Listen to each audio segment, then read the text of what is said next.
ಇವತ್ತು ನಾವು ಹೊರಟಿರೋದು ನಮ್ಮ ಮೈಸೂರಿನಲ್ಲಿರೋ ಚಾಮುಂಡೇಶ್ವರಿ ತಾಯಿ. ಇದು ನಿಮಗೆ ಮಳವಳ್ಳಿಯಿಂದ 42ರಿಂದ 49 ಕಿಲೋಮೀಟರ್ ಆಗುತ್ತೆ. ಗೌರ್ಮೆಂಟ್ ಬಸ್ಸಲ್ಲೇ ಹೋಗ್ತಾ ಇದ್ದೀವಿ. ನಮ್ಮ ಮೈಸೂರು ಚಂದದ ಊರು, ಹಾಗೆ ಶ್ರೀಮಂತ ಪರಂಪರೆ ಹಾಗೂ ಸಂಸ್ಕೃತಿಯನ್ನು ಹೊಂದಿರುವಂಥದ್ದು. ಕರ್ನಾಟಕ ರಾಜ್ಯದ ಐತಿಹಾಸಿಕ ನಗರ ಅಂತಲೇ ಇದು ಪ್ರಸಿದ್ಧಿಯಾಗಿದೆ. ನಮ್ಮ ಕರ್ನಾಟಕದಲ್ಲೇ ದಸರಾ ಹಬ್ಬ ಕೂಡ ಒಂದು ಪ್ರಮುಖ ಹಬ್ಬವಾಗಿದೆ. ಇಲ್ಲಿ ಸುಂದರವಾದ ಉದ್ಯಾನವನ ಕೂಡ ಇಲ್ಲಿ ಹೊಂದಿದೆ. ಉತ್ತಮ ಗುಣಮಟ್ಟದ ರೇಷ್ಮೆ ಸೀರೆಗಳು ಕೂಡ ನಿಮಗೆ ಇಲ್ಲಿ ಲಭ್ಯ ಇದೆ. ಮೈಸೂರಿಗೆ ಬಂದವರೆಲ್ಲರೂ ಮೈಸೂರು ಪಾಕನ್ನು ನೀವು ಟೇಸ್ಟ್ ಮಾಡಿ ನೋಡಲೇಬೇಕು. ಹಾಗೆ ಶಾಸ್ತ್ರೀಯ ಸಂಗೀತ ಮತ್ತು ನೃತ್ಯಕ್ಕೂ ಹೆಸರುವಾಸಿಯಾಗಿದೆ ನಮ್ಮ ಮೈಸೂರು. ಒಡೆಯರ ರಾಜವಂಶರ ಕಾಲದಲ್ಲಿ ಮೈಸೂರು ಅರಮನೆಯು ಅವರ ನಿವಾಸವಾಗಿತ್ತು. ಯದುರಾಯ ಒಡೆಯರ್ ಮೈಸೂರು ರಾಜ್ಯದ ಸ್ಥಾಪಕ. ಹಾಗೂ ಇಲ್ಲಿ ನಿಮಗೆ ಹಳೆಯ ಅರಮನೆ, ಮೂಲ ಅರಮನೆ 12ನೇ ಶತಮಾನದಲ್ಲೇ ನಿರ್ಮಾಣವಾಗಿರುವಂಥದ್ದು. ಪ್ರಸ್ತುತ ಅರಮನೆ 1912ರಲ್ಲಿ ಬೆಂಕಿ ಅನಾಹುತದಿಂದ ನಾಶವಾಗಿ ಇಂದಿನ ಕಾಲದಲ್ಲಿ ಇಂಡೋ ಸಾರ್ಸೆನಿಕ್ ಶೈಲಿಯಲ್ಲಿ ಅರಮನೆ ಪುನರ್ ನಿರ್ಮಾಣವಾಗಿದೆ. 1799ರಲ್ಲಿ ಟಿಪ್ಪು ಸುಲ್ತಾನರು ನಿಧನರಾದ ನಂತರ ಮೈಸೂರು ಅರಸರು ಶ್ರೀರಂಗಪಟ್ಟಣದಿಂದ ಮೈಸೂರಿಗೆ ಸ್ಥಳಾಂತರ ಮಾಡುತ್ತಾರೆ. ಸಿಟಿ ಬಸ್ ಸ್ಟ್ಯಾಂಡಿಂದ ನಿಮಗೆ ಚಾಮುಂಡಿ ಬೆಟ್ಟ ನಿಮಗೆ 12ರಿಂದ 13 ಕಿಲೋಮೀಟರ್ ಆಗುತ್ತೆ. ಚಾಮುಂಡಿ ಬೆಟ್ಟ ಮೈಸೂರಿನಲ್ಲಿರೋ ಒಂದು ಪ್ರಸಿದ್ಧ ಧಾರ್ಮಿಕ ಹಾಗೂ ಪ್ರವಾಸಿ ತಾಣ ಎಂದು ಹೆಸರಾಗಿದೆ. ಈ ದೇವಿ ಮಹಾತ್ಮ ಚಾಮುಂಡಿಯು ದುರ್ಗೆಯ ಒಂದು ರೂಪ ಮತ್ತು ಮಹಿಷಾಸುರ ಮರ್ದಿನಿ ಅಂತಲೂ ಕರೆಯಲ್ಪಡಲಾಗುತ್ತದೆ. ರಾಜವಂಶವರಾದ ಒಡೆಯರವರು ಕೂಡ ಪೋಷಣೆ ಮಾಡಿದ್ದಾರೆ ದೇವಾಲಯಕ್ಕೆ. ಬೆಟ್ಟದ ಎತ್ತರ ಸಮುದ್ರ ಮಟ್ಟದಿಂದ ಸುಮಾರು 1603 ಮೀಟರ್ ಎತ್ತರದಲ್ಲಿದೆ. ದೇವಾಲಯಕ್ಕೆ ನೀವು ಸುಮಾರು 1000 ಮೆಟ್ಟಿಲುಗಳನ್ನು ಹತ್ತಿ ಏರಬಹುದು. ದೇವಾಲಯದ ಕೆಳಭಾಗದಲ್ಲಿ ಮಹಿಷಾಸುರನ ವಿಗ್ರಹ ಕೂಡವಿದೆ. ಹೋಗುವ ದಾರಿಯಲ್ಲಿ ನಿಮಗೆ ನಂದಿಯ ವಿಗ್ರಹ ಕೂಡ ಸಿಗುತ್ತದೆ. ಚಾಮುಂಡಿ ಬೆಟ್ಟದ ಮೇಲಿರುವ ದೇವಾಲಯವು ಪುರಾತನ ಮತ್ತು ಶಕ್ತಿಶಾಲಿ ಪೀಠವಾಗಿದೆ. ಇದನ್ನು ಕ್ರೌಂಚ ಪೀಠ ಎಂದು ಕೂಡ ಕರೆಯಲ್ಪಡಲಾಗುತ್ತದೆ. 1827ರಲ್ಲಿ ಕೃಷ್ಣರಾಜ ಒಡೆಯರ್ ಅವರ ಆಳ್ವಿಕೆಯಲ್ಲಿ ದೇವಾಲಯವನ್ನು ಮತ್ತೆ ನವೀಕರಿಸಲಾಗಿದೆ. ಹಾಗೂ ಚಾಮುಂಡಿ ಬೆಟ್ಟವು ಮೈಸೂರು ಮತ್ತು ನಂಜನಗೂಡಿಗೆ ಉತ್ತಮ ರಸ್ತೆ ಸಂಪರ್ಕ ಹೊಂದಿದ್ದು ಕಾರು, ಟ್ಯಾಕ್ಸಿ ಅಥವಾ ಬಸ್ ಮೂಲಕ ಕೂಡ ನೀವು ಹೋಗಬಹುದು. ಈಗ ಕರ್ನಾಟಕ ರಾಜ್ಯ ರಸ್ತೆ ಸಾರಿಗೆ ನಿಗಮವು ಮೈಸೂರಿನಿಂದ ಬೆಟ್ಟಕ್ಕೆ ಪ್ರತಿಯೊಂದು 20 ನಿಮಿಷಕ್ಕೊಮ್ಮೆ ಬಸ್ ಸೇವೆಯನ್ನು ಉಚಿತವಾಗಿ ನಿಮಗೆ ಒದಗಿಸುತ್ತದೆ. ಬೈಕ್ ರೈಡರ್ ಕೂಡ ಹೆಚ್ಚಾಗಿ ಬರ್ತಾರೆ.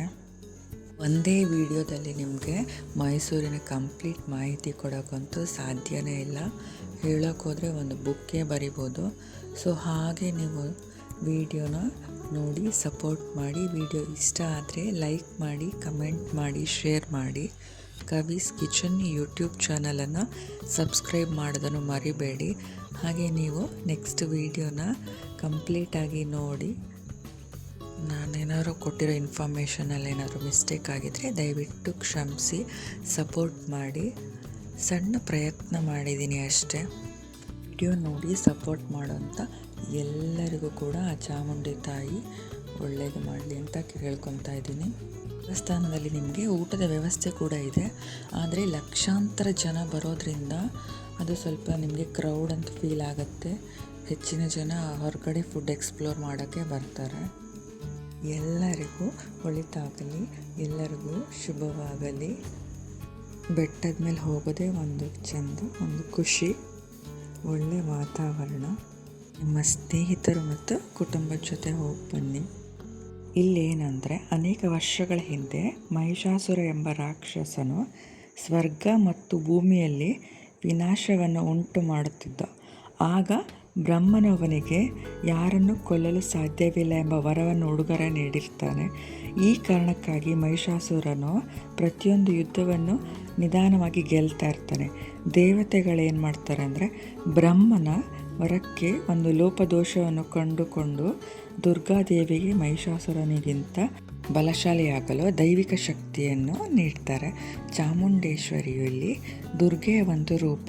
ಹೊಸ ಶಕ್ತಿಗಳ ಮತ್ತು ಸಿಂಹವನ್ನು ತನ್ನ ವಾಹನವಾಗಿಟ್ಟುಕೊಂಡು 10 ದಿನಗಳ ಕಾಲ ಬೆಟ್ಟದ ಮೇಲೆ ಮಹಿಷಾಸುರನೊಂದಿಗೆ ಹೋರಾಡಿ ಅಂತಿಮವಾಗಿ ಅವನನ್ನು ಕೊಂದಳು.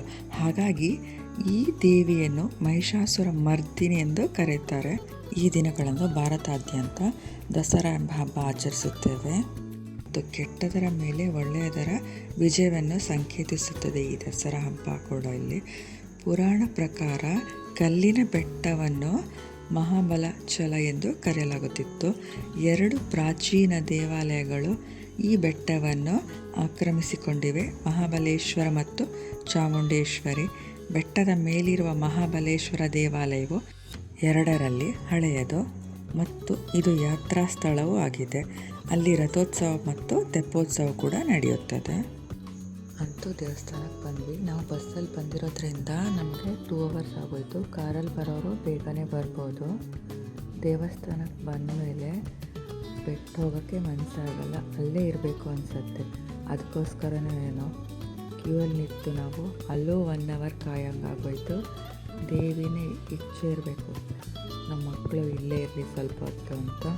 ಪೂಜೆ ಸ್ಟಾರ್ಟ್ ಆಗೋದು ಬೆಳಗ್ಗೆ 7:30ಇಂದ 2 ಗಂಟೆಯಿಂದ, ಮತ್ತೆ ಸ್ವಲ್ಪ ಕ್ಲೋಸ್ ಆಗಿ 3:30ಇಂದ ಅಂದರೆ 3:30ಇಂದ 9 ಗಂಟೆ ತನಕ ಓಪನ್ ಇರುತ್ತೆ ದರ್ಶನ. ಸೇಫ್ಟಿ ವೈಸು ನೀವು ಬೆಳಗ್ಗೆನೇ ಬಂದರೆ ಒಳ್ಳೆಯದು. ಯಾಕಂದರೆ ಓನ್ ಗಾಡಿ ಇರೋರು ನೀವು ಈವ್ನಿಂಗ್ ಇದ್ದರೆ ಅಡ್ಡಿಲ್ಲ, ಇಲ್ಲ ಬಸ್ಸೆಲ್ಲ ಹೋಗೋದಾದರೆ ರಶ್ ಕೂಡ ಇರುತ್ತೆ. ನಾನು ಆಯಿತು, ನಮಗೆ ಊಟನೂ ಆಯಿತು. ತುಂಬಾ ಖುಷಿ ಆಯಿತು ಚಾಮುಂಡಿ ತಾಯಿನ ನೋಡಿ. So thank you for watching.